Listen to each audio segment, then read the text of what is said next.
Current ఉత్పత్తి చేయడం. ఇది ఎక్కడ ఎవ్వరు ఇంతవరకు ఆలోచన చేసి ఉంటారన్న నమ్మకం. నేను కూడా ఫస్ట్ టైం చెప్పినప్పుడు ది పవర్ ఆఫ్ బుల్ అంటే నాకు కూడా ఆశ్చర్యం వేసింది. ఇది అవుతుందా అని ఆశ్చర్యం వేస్తే ఈరోజు దానికోసం థ్రెడ్మిల్ తయారు చేసి దాని మీద వీటిని ఎక్సర్సైజ్ 4-5 గంటలు చేస్తే మనం కూడా ఎవ్రీ పర్సన్ మీరు గుర్తుపెట్టుకోవాల్సిన అవసరం ఉంది. మన ఆరోగ్యం మనం తినే తిండి పైన, రెండోది మనం తీసుకునే రెస్ట్ పైన, నిద్రపోవడం, మూడోది నిద్రలేస్తే 1 గంట ఎక్సర్సైజ్ చేయడం, నాలుగోది మంచి పని చేయడం. ఈ 4 చేస్తే ఇంకా హాస్పిటల్కి పోయే పరిస్థితి ఉండదు.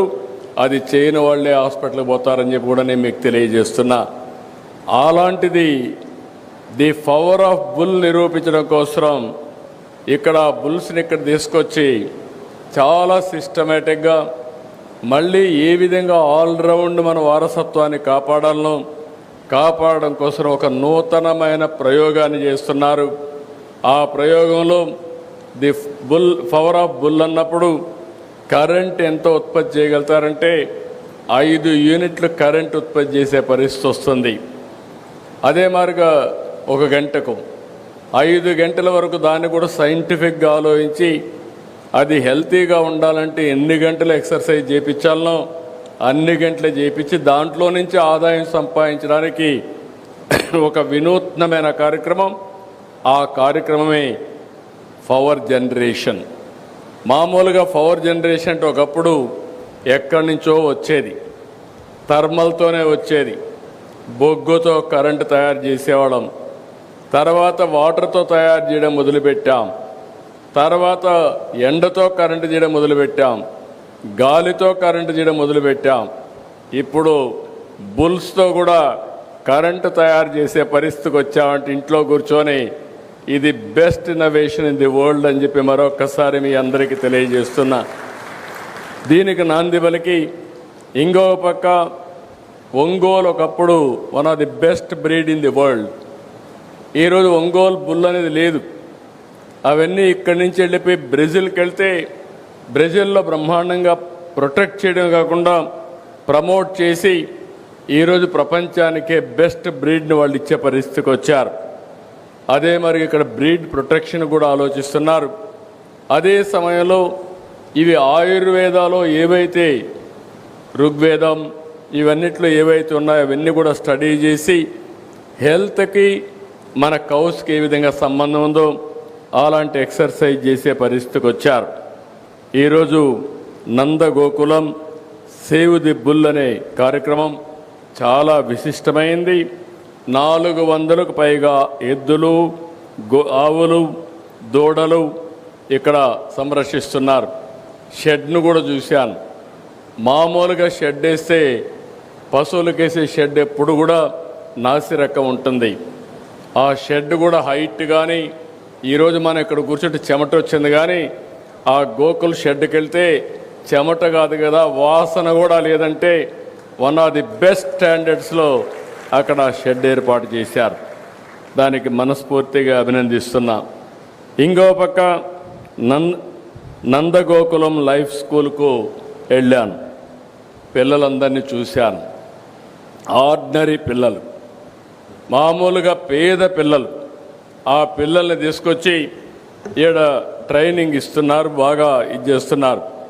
ఒక 5,000 రూపాయలు నెలకు ఆదాయం వచ్చే పేద కుటుంబాలు, ఎస్సీలు కావచ్చు, ఎస్టీలు కావచ్చు, ఇలాంటి వాళ్ళని ఐడెంటిఫై చేసి 3, 4, 5 వరకు ఇప్పుడు పెట్టారు. అప్ టు 10th వరకు తీసుకుపోయే పరిస్థితి వస్తున్నారు. అంటే మామూలు పిల్లల్ని ఎక్స్ట్రాడినరీ సిటిజన్స్గా తయారు చేయడానికి ఈరోజు ఇక్కడ ఈ ఫౌండేషన్ పనిచేస్తూ ఉంది. అదే కాకుండా నేను ఎప్పుడూ P4 మాట్లాడుతూ ఉంటాను. ఎందుకంటే ఒకప్పుడు మనం గుర్తుపెట్టుకోవాల్సింది పబ్లిక్ ప్రైవేట్ పార్ట్నర్షిప్తో సంపద క్రియేట్ చేశాం. ఆ సంపద వల్ల కొంతమంది పైకి వచ్చారు. ఈరోజు పైకి వచ్చిన వ్యక్తులు తిరిగి సమాజానికి ఇవ్వాల్సిన అవసరం ఉంది. ఆ సమాజానికి give back to the society.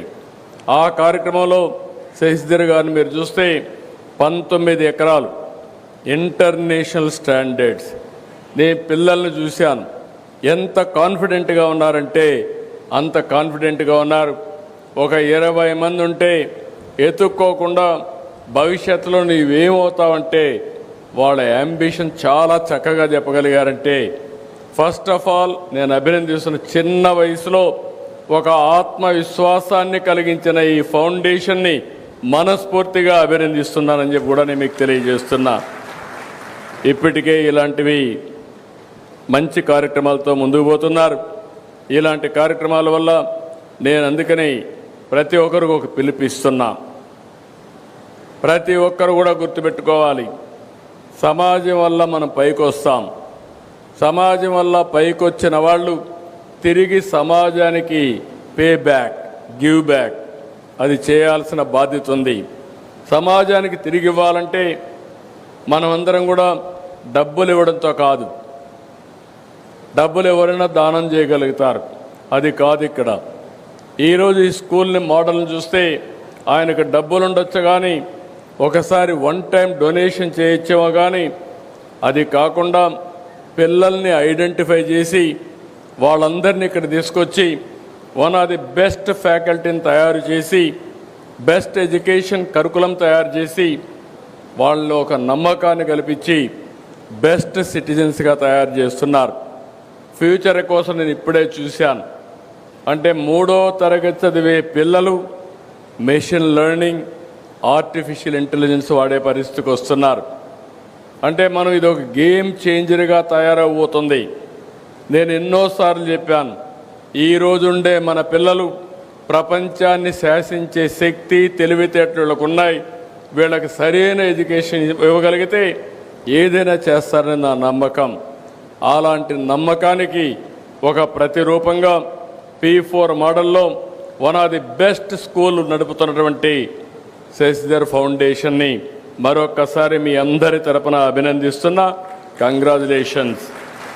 ఇక్కడికి వచ్చినప్పుడు నెల్లూరు జిల్లా ఇది రైట్ ప్లేస్. ఇది ఈరోజు ఇక్కడ చూస్తే ఒక పక్కన సోమశిల, కందలేరు 2 బ్యూటిఫుల్ ప్రాజెక్ట్స్ ఉన్నాయి. ఒకప్పుడు ఎన్టీ రామారావు గారు కందలేరు ప్రాజెక్ట్ని కట్టడం, అదే సమయంలో ఇంకొక పక్క సోమశిల కూడా ఎక్స్పాండ్ చేయడం చేశారు. దగ్గర దగ్గర 150 TMC నీళ్లు ఈ 2 ప్రాజెక్టులో ఉంటాయి. అంటే ఇంత వాటర్ ఉండే జిల్లా కానీ ప్రాంతం కానీ ఎక్కడా ఉండదు. ఇక్కడ రాబోయే రోజుల్లో ఎక్కడా నీటి కొరత ఉండే అవకాశమే లేదు. ఇంకో పక్క కృష్ణపట్నం పోర్టు ఇక్కడికి 10 కిలోమీటర్లే. One of the best port ఇక్కడ ఉంది. కృష్ణపట్నం పోర్ట్ ఉంది. ఇంకో పక్కనే రామాయంపట్నం